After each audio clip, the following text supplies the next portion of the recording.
Exercise 10.4 question number 6 given that a dot b is equal to 0 and a cross b is equal to 0, what can you conclude about the vectors a and b?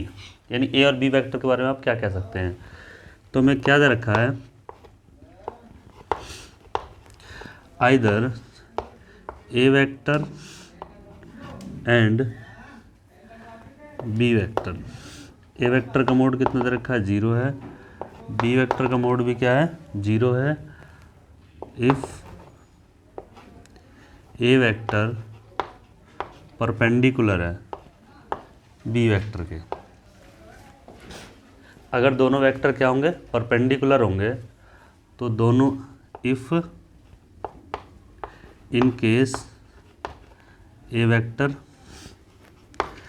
And b vector are non zero, मतलब ये zero नहीं होने चाहिए, ठीक है। और दूसरी बात, ये तो फर्स्ट केस है। दूसरे केस में क्या है, आइदर ए वेक्टर,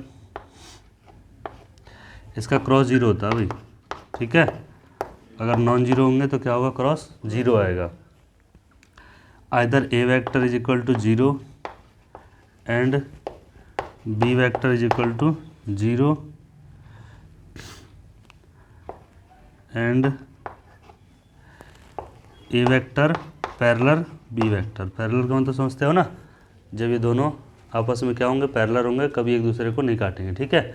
इनका जो प्रपोर्शन आएगा, जो तुम निकालते हो a1/a2, a1/a2, b1/b2, c1/c2, अगर तीनों बराबर आए तो ठीक है, तो उसको क्या बोलेंगे, पैरेलल है। अगर पैरेलल होगा, ये कब होगा, in case A vector and B vector are non zero,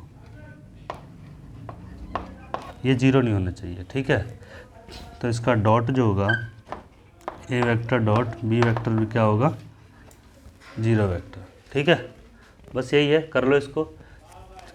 dot के लिए पूछा था, ठीक है भाई, हमें दे रखा था, इसे ना याद ज़्यादा रखना है, इस सवाल में सॉल्यूशन ज़्यादा याद रखना ज़रूरी है। Given that A dot B, तो हमें जीरो लाना है, ठीक है। और A cross B zero, cross भी जीरो होता है, डॉट भी जीरो होता है, लेकिन कब कब होता है ये बताना है। What can you conclude about the vector, तुम ए वेक्टर बी वेक्टर के बारे में क्या कह सकते हो। तो आइदर ए का मोड जीरो, बी का मोड जीरो है, ठीक है। तो परपेंडिकुलर के केस में क्या होगा, क्रॉस जीरो होता है, और पैरेलल के केस में क्या होगा, डॉट जीरो होता है, ठीक है।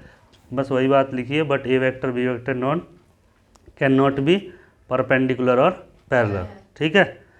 A mod zero, b mod zero, ये वाली दोनों कंडीशन लिखी हुई है, ठीक है।